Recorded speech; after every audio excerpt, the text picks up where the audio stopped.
हरियाणा विद्यालय शिक्षा बोर्ड के 10वीं कक्षा के छात्रों का आज 3 मार्च 2025 को इंग्लिश विषय का एग्ज़ाम था। और इस वीडियो के अंदर आज मैं आपको आज के क्वेश्चन पेपर के अंदर जितने भी अनसीन पैसेज थे और ग्रामर वाले क्वेश्चन हैं उन सब के आंसर मैं आपको इस वीडियो के अंदर बताऊंगा। वीडियो अच्छी लगी तो लाइक करें, चैनल को सब्सक्राइब करके ऑल के बटन के ऊपर क्लिक कर ले ताकि जब नेक्स्ट वीडियो अपलोड हो तो उसका नोटिफिकेशन आपको मिल जाए। अब क्वेश्चन पेपर देखते हैं। जैसा कि आप देख सकते हैं 10वीं कक्षा का क्वेश्चन पेपर है, एनुअल एग्ज़ाम 2025, यानी कि आज का ये क्वेश्चन पेपर है, इंग्लिश विषय है। और सभी सेट के अंदर जो है क्वेश्चन सेम आए थे क्योंकि हरियाणा बोर्ड ने 96% जो क्वेश्चन है वो सारे सेम हैं और केवल 4% ही क्वेश्चन जो है अलग आए हैं, यानी कि एक दो क्वेश्चन ही अलग हैं, बाकी सारे क्वेश्चन सेम हैं। तो ये पहला अनसीन पैसेज है। और यहाँ पर जो ऐसे सब क्वेश्चन जो सब्जेक्टिव हैं उनके आंसर यहाँ पर हैं। उसके बाद क्वेश्चन नंबर 7 का, उसके बाद ये बाकी का पैसेज, क्वेश्चन नंबर 9 का आंसर, 8 का आंसर। और ये पहला क्वेश्चन है एमसीक्यू वाला और इसका आंसर है ऑप्शन सी। उसके बाद दूसरा क्वेश्चन है, दूसरे क्वेश्चन का आंसर ऑप्शन डी है। उसके बाद तीसरा क्वेश्चन, तीसरे का आंसर ऑप्शन सी है। उसके बाद अगला क्वेश्चन है क्वेश्चन नंबर 4, इसका आंसर है ऑप्शन सी। क्वेश्चन नंबर 5, इसका आंसर भी ऑप्शन सी है। और ये सब्जेक्टिव क्वेश्चन है जिनके आंसर पैसेज के अंदर निशान लगे हुए हैं आंसरों के ऊपर। ये दूसरा अनसीन पैसेज है। यहाँ पर भी क्वेश्चनों के जो सब्जेक्टिव क्वेश्चन हैं उनके आंसरों के ऊपर निशान लगे हुए हैं।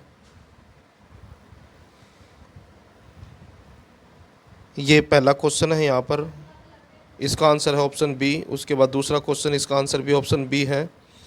उसके बाद ये तीसरा क्वेश्चन, इसका आंसर ऑप्शन डी है। उसके बाद चौथा क्वेश्चन, चौथे का आंसर ऑप्शन ए है। और पांचवा क्वेश्चन, पांचवें क्वेश्चन का आंसर ऑप्शन बी है। उसके बाद ये सब्जेक्टिव क्वेश्चन जिनके आंसर पैसेज में निशान लगे हुए हैं। और उसके बाद सेक्शन बी ग्रामर के क्वेश्चन है। तो ग्रामर में सबसे पहले पंक्चुएशन वाले क्वेश्चन आए हुए हैं। तो ये सेंटेंस आया था, unless you work hard you can't stand first. तो यहाँ पर जो है आप देख सकते हैं कांट में जो ऊपर ये कोमा लगा हुआ है ये केवल यहाँ पर लगा हुआ, बाकी किसी में नहीं लगा हुआ। तो इससे पता लगता है कि ऑप्शन सी जो है आपका आंसर है। उसके बाद दूसरा क्वेश्चन ये है, the teacher said students don't make a noise.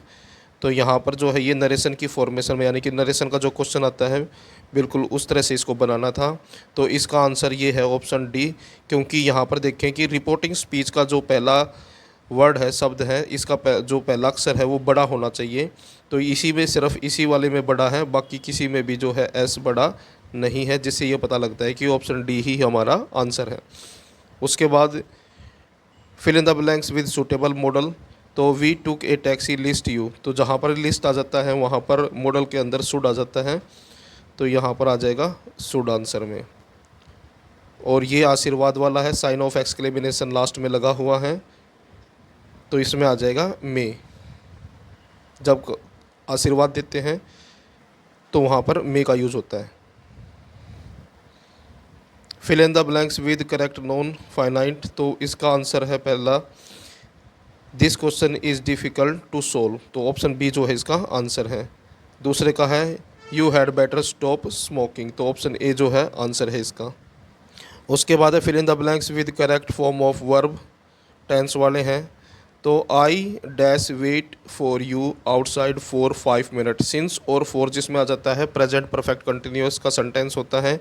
तो यहाँ पर आएगा I have been waiting for you outside for 5 minutes. तो ऑप्शन सी जो है आंसर है।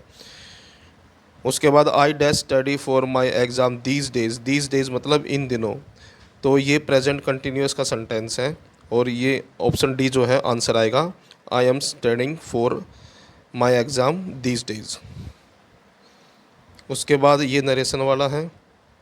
तो the teacher said to Ramesh why don't you complete your homework. तो इसका आंसर जो है ये बनेगा option A, the teacher ask Ramesh why जो है छोटा हो जाएगा और यहाँ पर यू है, यू रमेश के अनुसार बदलेगा तो ये ही हो जाएगा।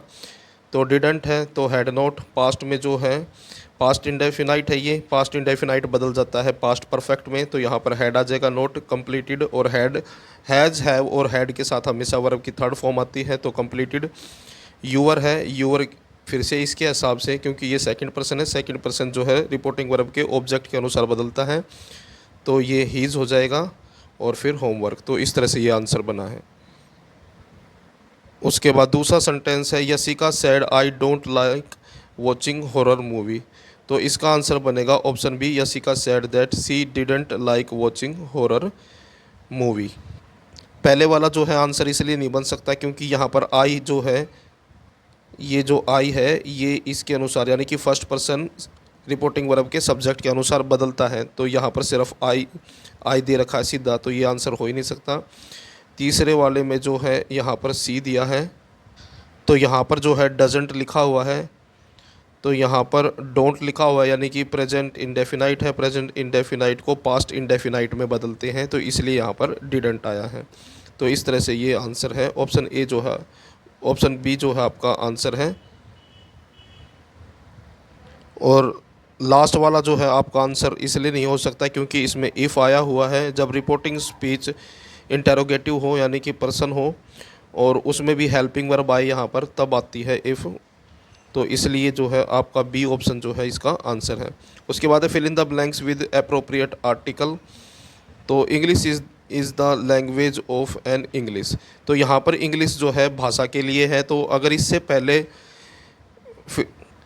पहले डैश होता तो इसका आंसर बनता नो आर्टिकल। लेकिन यहाँ पर जो है English is the language of an English, तो यहाँ पर नागरिक को यानी कि जो इंग्लैंड के रहने वाले हैं उनको इंग्लिश कहते हैं, तो इसलिए यहाँ पर व्यक्ति को बोला गया है, तो इसमें आएगा एन इस वजह से। अदरवाइज लैंग्वेज के साथ कोई आर्टिकल यूज नहीं होता। I get A stipend of ₹1500 a month. तो ए आएगा इसमें। तो उसके बाद है सेक्शन सी।